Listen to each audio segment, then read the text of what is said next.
Howdy folks, Tex Grebner here with Tex Grebner Outdoors. I hope you guys are ready for your Tex Grebner Outdoors Saturday morning cartoon awesomeness because it is Illinois Archery season 2018, week number 14.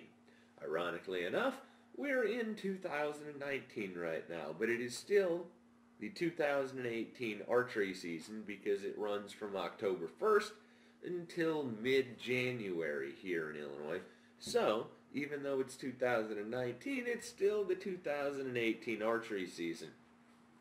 If you guys want to support the channel in a way beyond just watching the videos, you can go to TexGrebnerOutdoors.com and find all your Tex Grebner Outdoors merchandise needs.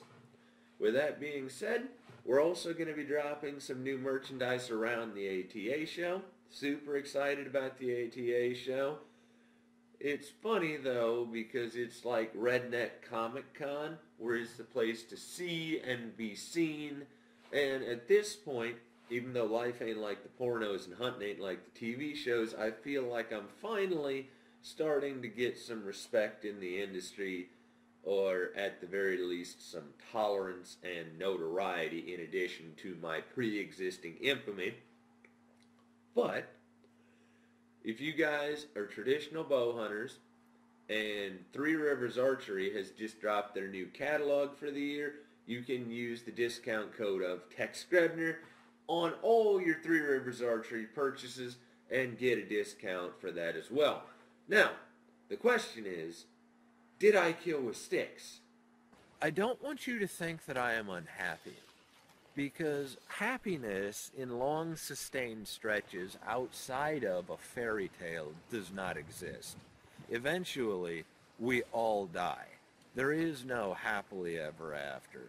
And while money cannot buy happiness, happiness is also not a currency.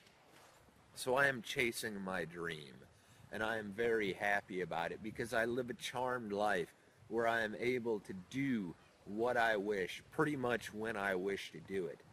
And the only thing that me lacking the funds to do everything that I want means is that I need to work harder. I expect no one to pay for me. I expect no gifts from anyone.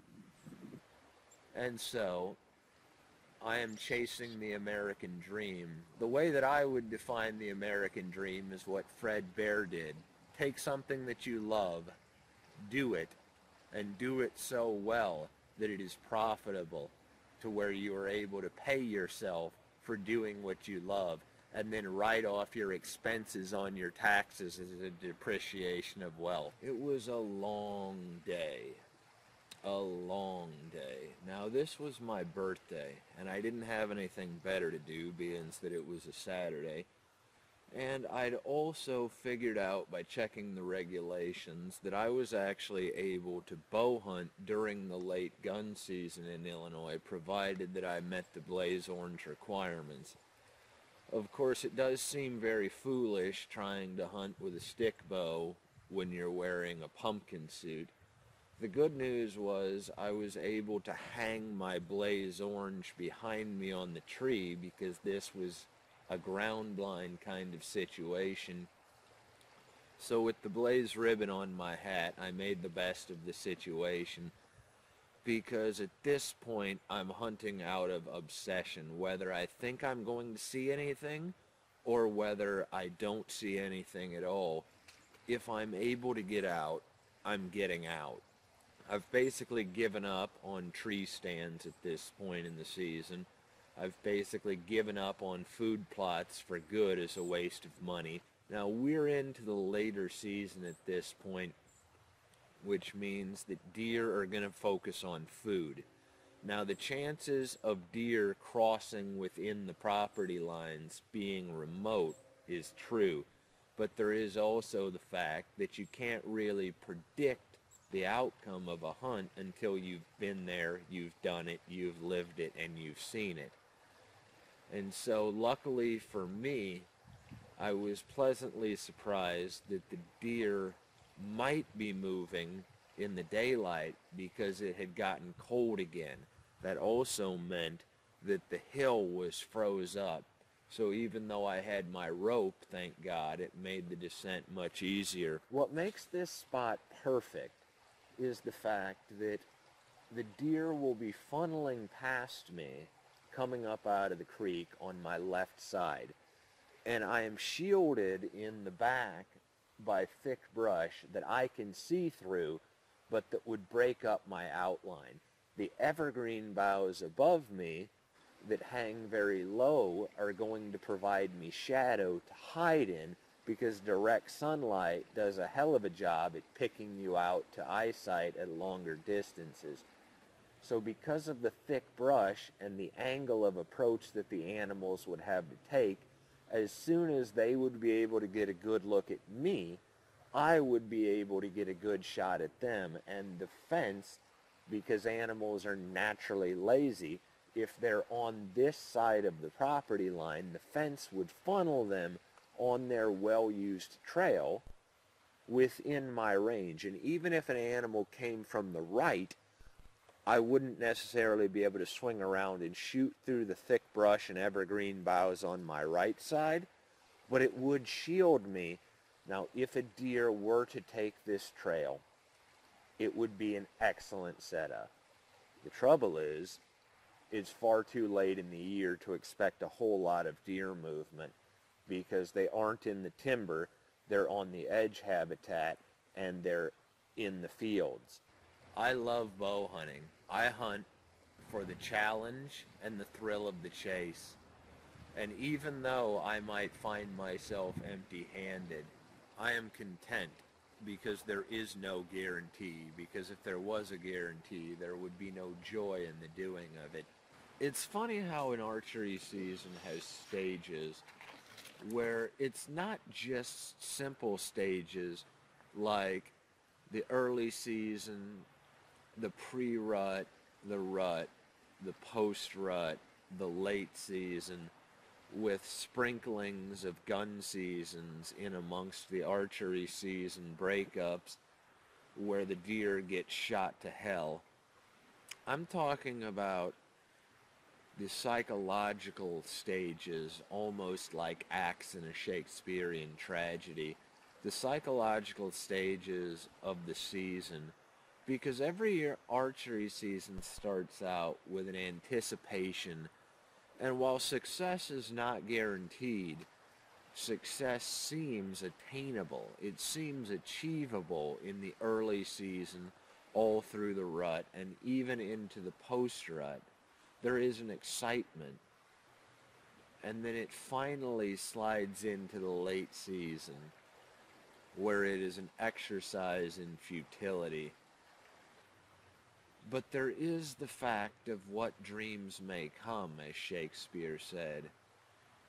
Is it worth it to go out and suffer the slings and arrows of outrageous fortune? I hadn't gone out hunting on New Year's Eve day because it was 33 degrees and raining. And while it's nothing for me to go out and sit in absolutely miserable conditions, it is made much easier in the earlier seasons, or the rut, or even in the post-rut, where there is still a reasonable expectation of success. As I mentioned, it's funny how the season has stages, almost like the stages of grieving, where my success expectations have gone down from me breaking the whitetail curse to me getting excited about seeing a squirrel that isn't in its hole huddled up yet, or a red fox slinking through the timber well out of range of me. Even the sight of a deer or a deer track in the mud will make you excited when your expectations and your enthusiasm have been curbed. This late in the season, the days all seem to blur together. Every hunt is about the same as the last, and it's glorified bird watching. But it's an act of endurance. How many days can you convince yourself to go out day after day, hour after hour, and sit hoping and gambling on the randomness of chance? I had plenty of grown-up stuff to do today, loading grain to take to the elevator to sell, and bedding cattle lots. And I've said many times that it's a high-stakes game of whack-a-mole when it comes to whitetail hunting.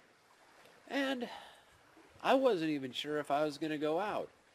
But I figured, what the hell, might as well, because I figured I ain't going to see shit. Of course, I'd get hiked into the pasture because even though it was a cold day, the ground hadn't froze up yet to where I could actually drive to the top of the hill to go down. And I get to the top of the hill, walking, look down the hill, boom. 3 does standing 5 yards away from my little pine tree set, and there's nothing I can do about it. They were there before I was there, and all I could do was basically bust them and hope that something else would come in. Get into my spot, look over my shoulder as I'm setting my camera. Damned if there ain't a doe 40 yards behind me, just chilling out. She bedded down and just laid there all peaceful-like until dark. And it's funny how I'd basically chalked up the season to a loss, and I was all excited about seeing deer tracks, but damned if I almost didn't get it done today if I hadn't had to live in real life. Life ain't like the pornos, and hunting ain't like the TV shows.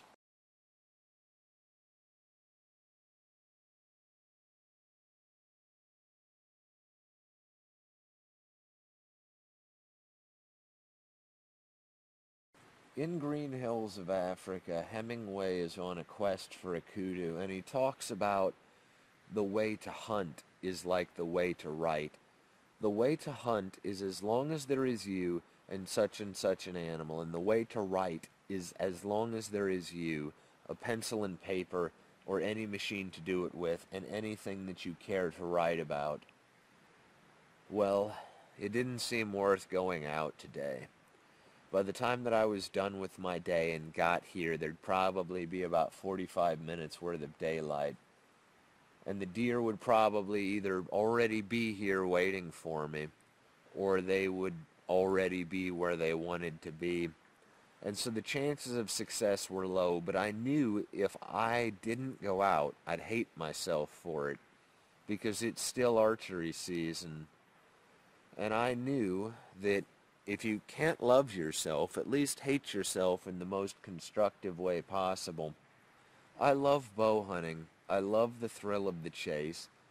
And the way that I hunt is by my own choice. And I don't mind being outsmarted by the animals that I pursue, because that's part of the thrill of the chase. Knowing that sooner or later you will get your chance and you will get your kudu. At this point, I don't actually see myself having a chance in hell of being successful. Things are going to be pretty hectic because next week I'm going to try and hunt up to the point that I leave for the ATA show and do a gonzo journalistic vlog throughout the ATA show and somehow try and meet next week's deadline. Hopefully, I will have some success if I'm able to get out next week before I leave for the ATA show. But the truth is, it wouldn't mean anything if it were given to me. You can't force flowers into bloom. Everything that I know, I have had to learn myself. Everything that I have done, I have had to do myself. Everything I have had to figure out myself. And it's a learning process. A diamond doesn't get made overnight. I am inches from greatness.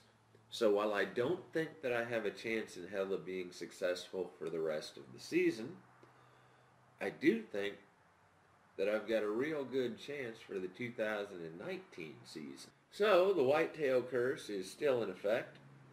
Wile E. Coyote is my spirit animal. I hope you guys enjoyed watching this week's episode of Tex Grebner Outdoors. As always, God bless all my sportsmen of America. Join the NRA to protect our rights. Please got my friends over at threeriversarchery.com. Thank you very much to those of you involved in law enforcement and those of you serving in the military. And thanks for watching Tex Grebner Outdoors.